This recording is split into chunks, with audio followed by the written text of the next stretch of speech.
రాత్రి మొత్తం నిద్రపోకుండా కాపలా కాసింది మిగిలింది.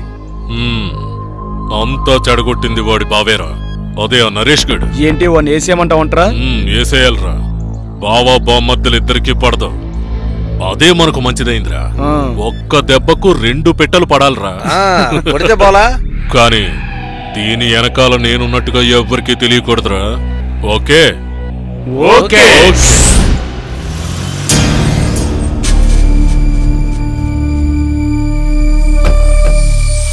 మీనాక్షి బంగ్లా ఇదేనా? ఇదే సార్. ఎవరో నీకు తెలుసా? పేరు చెప్తే జడుచుకుంటావు. నా పేరు బద్రీనాథ్, వీడు నా కొడుకురా. ఎవరిని కలవాలి? ఈడ పనిచేసే వాళ్ళ కోసం వచ్చాం. ఇక్కడ పనిచేసే వాళ్ళందరికీ మీనాక్షి పెళ్ళని చెప్పి సెలవిచ్చారు. ఈడ పెళ్లి ఏర్పాట్లు చూస్తున్న అర్జున్ రాజు నరేష్ కోసం వచ్చినాం. ఓహో, వాళ్ళ కోసమా? వాళ్ళందరూ వెనక అవుట్ హౌస్ లో ఉన్నారు. అర్జున్ రాజేడా? ఆయన అదిగో అక్కడ ఉన్నారు, ఆ బంగ్లాలో ఉన్నారు. ఆహా, ముందుగా నరేష్ ని చూడాలా. ఆయన ఇప్పుడు ఇక్కడ లేరనుకుంటాను. నరేష్ కి మనం ఇచ్చిన 10 లక్షలు తిరిగి ఇవ్వకపోతే అర్జున్ రాజా ఇస్తానన్నారుగా. అదే కరెక్ట్. ఇక మీదట నరేష్ ఎందుకు చూడాలి? అర్జున్ రాజును చూస్తే పోతుంది. అది అలా కాదురా, నీ లెక్క సెటిల్ అయిపోయిందని ముందుగా నరేష్ కి చెప్పాలా. నీ బాకీనంతా అర్జును తీర్చేసినాడని చెప్పి పోవాలా. అప్పుడే కదా మనకి మర్యాద. డాడీ, వాడే నరేష్ గడికి చెంచా. ఐశ్వర్య, ఐశ్వర్య, ఆ బద్రీనాథ్ వాడు గుండాలు వస్తున్నారు. వాళ్ళు కనుక నన్ను చూసారంటే. చూస్తే ఏం చేస్తారు? ఏంటా, డబ్బులు తీసుకుని కాళ్ళు చేతులు తీసేసారు రకం వాళ్ళు. దానికి నువ్వెందుకు భయపడుతున్నావు? అవును కదా, నేను వాళ్ళకి ఎందుకు భయపడాలి? ఎందుకురా మమ్మల్ని చూసి భయపడిపోయారు? నేను మిమ్మల్ని చూడలేదు, మీరే నన్ను చూసారు, అందుకే పరిగెత్తుకు వచ్చా. ఏమిటి సడన్ గా ఇలా వచ్చారు? నరేష్ ని ఒకసారి చూడాలా. నరేష్ ఇక్కడ లేరు, కార్పెంటర్స్ ని తీసుకురావడానికి సిటీకి వెళ్ళారు. వాడు ఎక్కడికి పోయినా సరే వాడిని వదలవు. ఇంతకీ ఏంటి విషయం? అర్జున్ కి నాకు ఒక కమిట్మెంట్ ఉంది. దానికోసం అర్జున్ నాకు పైసలు ఇస్తాడు. నరేష్ లెక్క సెటిల్ చేయాలా. ఓరి నాయన, దొరికితే చితకొట్టేలా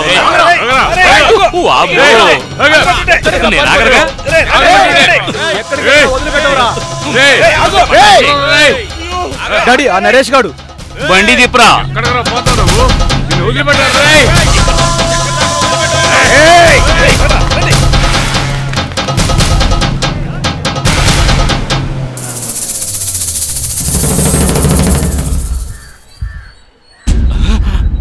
అప్పిచ్చిన బద్రీనాథ్.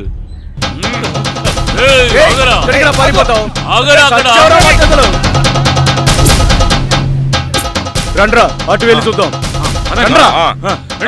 వాడిని గట్టిగా పట్టుకోండిరా. ముద్దు కృష్ణ, ముందు చూస్తే నువ్వు, వెనక చూస్తే గొయ్యి. రేయ్, వాడు మనుషుల్ని తీసుకొచ్చినట్టున్నాడు రా. ముందు వాళ్ళ తన్ని పంపించండి, వాడు మాత్రం నాకు కావాలి.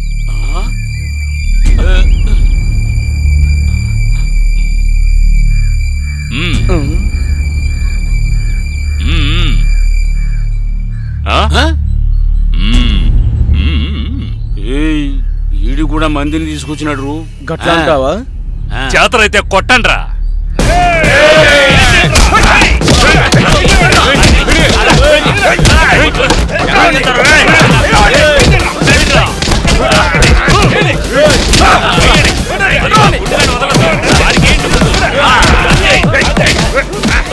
వాళ్ళని కొట్టబట్టున్నాను అంతే.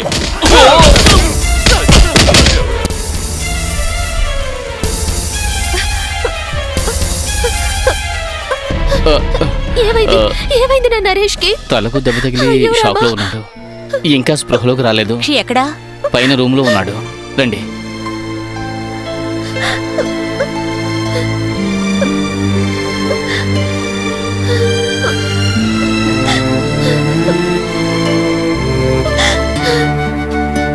భయపడవలసిన అవసరం లేదని డాక్టర్ చెప్పారు. అసలు ఏం జరిగింది? ఏం జరిగిందో తన స్పృహలోకి వస్తేనే తెలుస్తుంది. ఆ బద్రీనాథ్ అప్పు తీర్చేస్తానని చెప్పి వెళ్ళినప్పుడే నాకు అనుమానం వచ్చింది ఈ విధంగా జరుగుతుంది అని. వాళ్ళతో ఇలా చేయించింది మన అర్జునే. మావయ్య, మీరు వెంటనే బయలుదేరి ఇక్కడికి రావాలి. చాలా పెద్ద ప్రాబ్లం. నీకు నరేష్ కి అంత ప్రాబ్లం ఏమిటి? మీరందరూ అనుకుంటున్నట్టుగా నాకు అతనిపై ఎటువంటి ద్వేషం లేదు. నిజంగానా? అవును. ఇంకో విషయం నేను మీతో మనసు విప్పి మాట్లాడాలి. నా తోడు లేకుండా సమర్థవంతంగా తన పని తాను చేయగలడో లేదో టెస్ట్ చేయడానికే నేను నిజానికి ఇదంతా చేసింది. నాకిప్పుడు మనశ్శాంతిగా ఉంది. నిజం చెప్తున్నాను, ఈ ఈవెంట్లో సగం బాధ్యతలు వాడికి ఇవ్వమని నిర్బంధించడానికి అసలు కారణం ఏమిటంటే ఎవరికీ తెలియకుండా అతను చేసిన అప్పులని ఎలాగైనా తీర్చాలన్నదే. కానీ మావయ్య ఇప్పుడు పరిస్థితి చేయి దాటిపోయింది. అందువల్లే మనం అర్జెంటుగా కొన్ని నిర్ణయాలు తీసుకోక తప్పదు. అసలు విషయం ఏమిటో చెప్పవయ్యా? మీరు ఇక్కడికి వచ్చాక అన్ని విషయాలు మనం డీటెయిల్గా మాట్లాడుకుందాం. అయితే అమ్మకి చెల్లెలికి ఈ విషయం మాత్రం చెప్పొద్దు. అర్జున్ అన్నా ఏమైందిరా?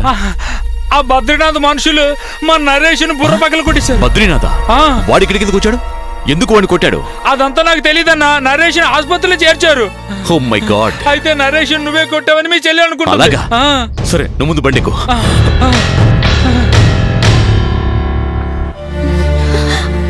సరేలే, ఏడవకు.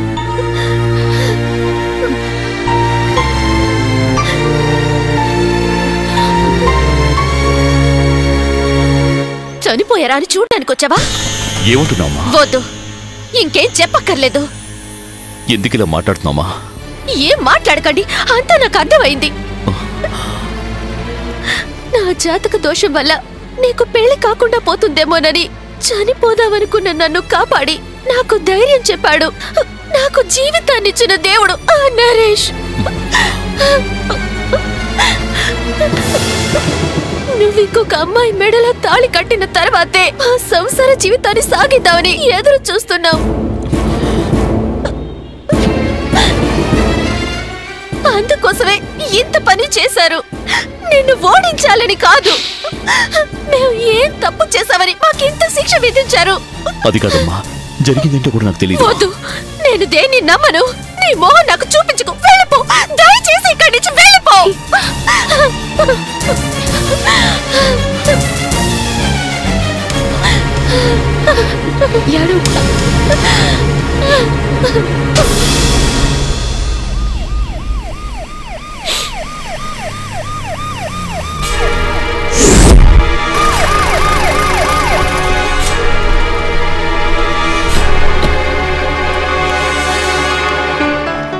అర్జున్ రాజు నువ్వేనా? అవును సార్.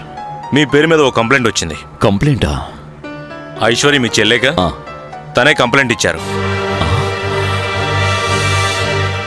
నేను ఏ నేరం చేయలేదు. అవన్నీ స్టేషన్కి వచ్చి మాట్లాడండి. ముందు జీపెక్కు.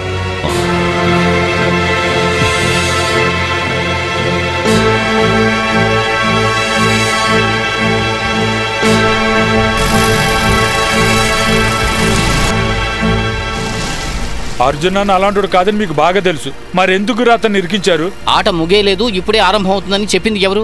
ఆ బద్రీనాథ్ని ఇక్కడికి పిలిపించింది ఎవరు? రే, ఇందులో ఏదో కుట్రా గిట్రా అన్ని స్టేషన్కి వెళ్ళి మాట్లాడుకో. మన శత్రువులకి ఏం జరిగిందో చూసావా బావా? ఆ అర్జున్ ఏమో జైల్లో, నరేష్ ఏమో హాస్పిటల్లో. వాడికైతే ఇంకా స్పృహ రాలేదు. అంత పైవాడు చూపించిన దయే బావా మీనాక్షి మన ఇంటికి కోడలుగా రావాలని రాసిపెట్టుంది. అది జరుగుతుందట్రా? జరుగుతుంది. వాడు స్టేషన్ లోంచి బయటకు రావడానికి ముందే శంకర్ మీనాక్షి మెళ్ళలో తాళి కడతాడు. అది ఎలా జరుగుతుందిరా? శంకర్ గారు ఇంటికి రావటం లేదుగా. ఆ విషయంలో టెన్షన్ ఏమొద్దు బావా. శంకర్ ఎక్కడున్నా నేను తీసుకొస్తాను. ప్రెసిడెంట్ చెప్పిన 10వ రోజు రేపే కదా? అవును. ఆ అబ్బాయి మీనాక్షి మెళ్ళలో తాళి కట్టే తీరాలి. ఎందుకంటే 7వ రోజు నిరపరాధని అతను నిరూపించుకోలేదు. అయినా ఈ పెళ్లి జరగనే కూడదు. ఈ ఊర్లో మీనాక్షికి శంకర్కి పెళ్లి చేయటం కుదరదు. ఏం మార్గం ఉందో చెప్పరా? ఇక్కడొద్దు బావా. మరి ఏకాంబరేశ్వరాలయంలో రేపు కళ్యాణోత్సవం కదా, సామూహిక పెళ్లిళ్ళు జరిగే ఆ సమయంలో శంకర్ చేత తాళి కట్టించేద్దాం. కొన్ని వందల జంటల మధ్య ఎవరికి ఎవరు తాళి కడుతున్నారో ఎవరికి తెలుస్తుంది. బావా, నువ్వేం చేస్తావో ఎలా చేస్తావో మీనాక్షిని అక్కడ తీసుకురావాలి. అందుకు మీనాక్షి ఒప్పుకోవాలి కదరా? అది నువ్వు అనుకుంటే జరుగుద్దు బావా. ఏదో ఒక అబద్ధం చెప్పి నువ్వు అక్కడికి తీసుకురా. శంకర్ని నేను అక్కడికి తీసుకొస్తాను. పెళ్లికి ముందు గుళ్ళో పెళ్లి కూతురు పెళ్లి కొడుకు పేరు రిజిస్టర్ చేయాలిగా. అవన్నీ నాకు వదిలే బావా. తాళి కట్టిన తర్వాత ప్రెసిడెంట్ పెద్దలందరూ ఒప్పుకొని తీరాలి కదా బావా. అంతగా కాకపోతే ఫైన్ కట్టమంటారు, కడితే పోలా. అది కూడా నేనే కట్టాలి. ఏంటి? సరేలే, అంత మంచికే.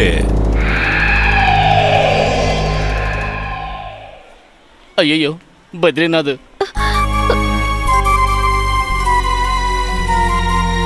వాడిని కొట్టి హాస్పిటల్లో చేర్చింది చాలదా? ఇది హాస్పిటల్. ఇక్కడ ఏదైనా గొడవ జరిగిందంటే అంతే మరి. అరే, మీరు అనుకున్నట్టు మేము వాడిని కొట్టడానికి రాలేదు. కొట్టింది ఈ ఊరి పోరగాళ్ళు. వాళ్ళు నరేష్ను మాత్రమే కొట్టలేదు, నన్ను మా పోరగాళ్ళని బాగా చితకబాదిండ్రు. అంటే నరేష్ లెక్క సెటిల్ చేయడానికి అర్జున్ రాజు దగ్గర డబ్బులు తీసుకున్నావు అని చెప్పింది ఎందుకు? నన్ను అపార్థం చేసుకున్నావు. నరేష్ నా కాడ తీసుకున్న 10 లక్షలు దాని వడ్డీ నరేష్ డబ్బు ఇవ్వకపోయినా నేను ఇస్తానని అర్జున్ మాట ఇచ్చిండు. అది జరిగింది. 10 లక్షలా? ఇక తిరిగి రావు అనుకున్న పైసలు తిరిగి వస్తున్నాయని అర్జున్ చెప్పమన్నాడని చెప్పడానికి మేము వచ్చినాం. పేషెంట్ కళ్ళు తెరిచాడు. కళ్ళు తెరిచినాడా? దేవుడు కాపాడిండు. బాబు, మేము చెప్పేది నిజం, కొట్టింది మేము కాదు. పదండి, నరేష్ని అడుగుదాం, పదండి. బద్రీనాథ్ వీడింకా పోలేదా? నరేష్ ఎలా ఉన్నావురా? ఎవరు మీరంతా? ఏవండి?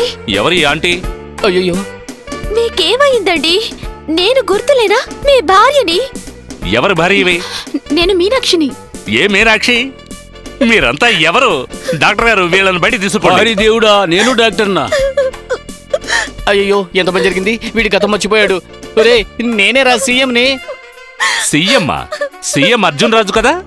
ఇతనికి అర్జున్ రాజు గుర్తుకొచ్చినాడు. అతగాడిని తీసుకొస్తే ఇతనికి ఏమైనా చేయిస్తాడు. పదండి వెళదాం. మళ్ళీ స్పృహ కోల్పోయాడు.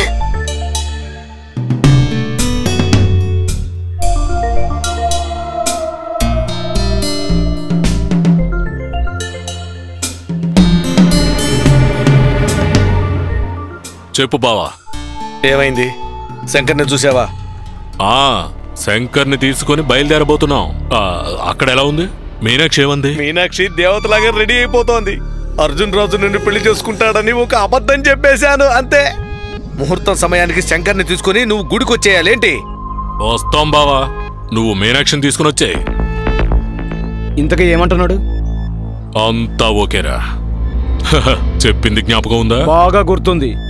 మీనాక్షి మెళ్ళలో తాళి కట్టేది శంకర్ కాదు, మల్లి బాబు అని తెలిసి మధ్యలో మీ బావ అడ్డం వచ్చాడంటే అడ్డంగా నరికేస్తా. ఏంటి మీనాక్షి ఇంకా రెడీ కాలేదు? అక్కడ ముహూర్తానికి టైం అవుతుంది. వెళ్తారు, రండి. విశాలం కామాక్షి ఎక్కడా? వాళ్ళంతా అక్కడ వచ్చేస్తారు. మా ముహూర్తానికి ముందే మనం అక్కడికి వెళ్ళాలి. చాలా దూరం వెళ్ళాలి కదా. బయలుదేరతారు, రండి. వచ్చేస్తున్నాం.